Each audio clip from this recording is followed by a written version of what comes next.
Hey guys, this is Lyndon from Visionary Universe, and today I'm going to explain how you can create this very interesting zigzag function on a graph. Some of you are probably here for the explanation to the expression I used in the After Effects bounce tutorial, and there may be others of you who are here just for the mathematics.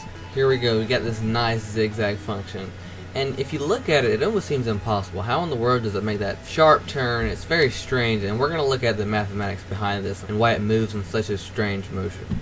So this is the equation up here. You can see off the bat we have two trigonometric functions. Here we have the cosine of x and then the inverse cosine. So let's start by graphing the cosine of x. You may be familiar with this wave. This is called the cosine wave. And I'm just going to give you a visual of what the cosine is.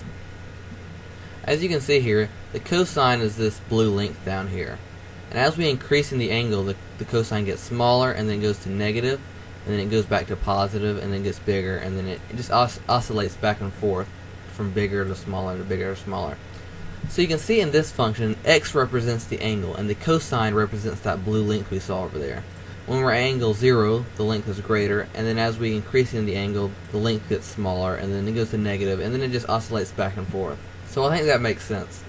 But the important thing to note is that the cosine transforms the angle into a length, alright? So it takes an angle and brings it to a length. So for every angle, there's one and only one length that fits. But let's think about the inverse cosine. Since the cosine transforms an angle into a length, the inverse cosine transforms a length into the angle, alright? So the inverse cosine transforms a length into the proper angle that corresponds with that particular length. But there's a problem here.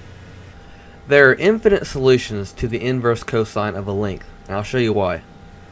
You may be familiar with the idea that rotation repeats itself. For example, we have 0 degrees, and once it spins all the way around, it ends up back where it started. So 360 degrees might as well be 0 degrees. So if we're trying to convert a length into an angle, there are infinitely many angles that behave exactly the same. For instance, 0 degrees behaves exactly the same as 360 degrees. Also behaves the same as 720 degrees. So all of those angles would be a certain solution for the inverse cosine of a length. So the inverse cosine will look something like this. There are infinitely many solutions for any given length. If we have a length of 1, 0 degrees fits, 360 degrees fits, 720 degrees fits, and it can go on forever. There are infinitely many degrees that fit that certain length. So that being said, let's keep that in our minds, and let's go back to this zigzag equation. Notice how there's the cosine of x, and then there's the inverse cosine of x. So basically, they are inverses of one another, just like plus and minus. They counteract one another. So if we have the cosine of x and then the inverse cosine of x, shouldn't that have accomplished nothing? Like if I push you, and then I pull you, you end out in the same position. Nothing changes, other than the fact you might get your feelings hurt. As far as position goes, nothing changes. So if I take the cosine and then the inverse cosine, I basically did nothing, so shouldn't we be left with x? Well, that's true. Technically x should be the solution, but for some reason we get this zigzag. Now why do we get this zigzag? And the answer lies because when you take the inverse cosine of something, there are infinitely many solutions. But the computer can't do that. It can't take infinitely many solutions. So what it always does is it takes the lowest solution.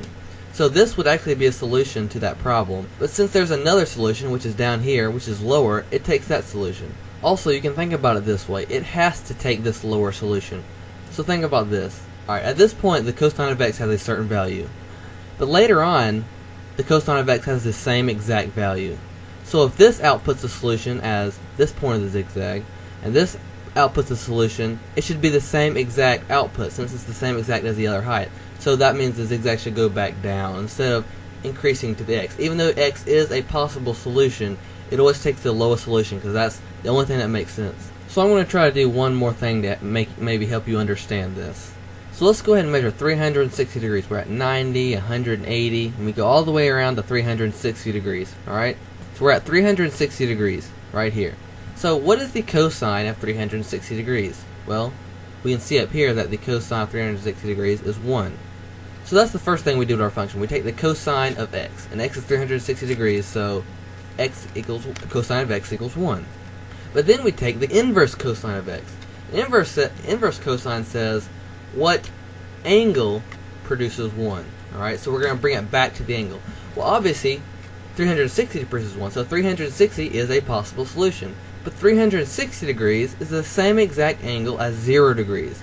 So it has to take the lower solution, because, I mean, what could it take? It could take 720 degrees or any other higher degree that behaves the same exact way, but it has to take the lowest solution. So I hope you can really understand why the inverse cosine doesn't bring the cosine of x back to x, why it doesn't completely invert it back to x, because although x is a possible solution, it must take the lowest solution, because there's nothing to tell it, hey, I don't want 0 degrees, I want 360 degrees. There's nothing to tell it that, so it just has to take the lower solution.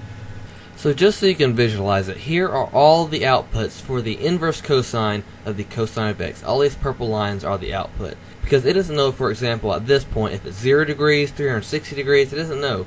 It's just important to know that the value produced by the cosine of this line is exactly equal to the value produced by the cosine of this line.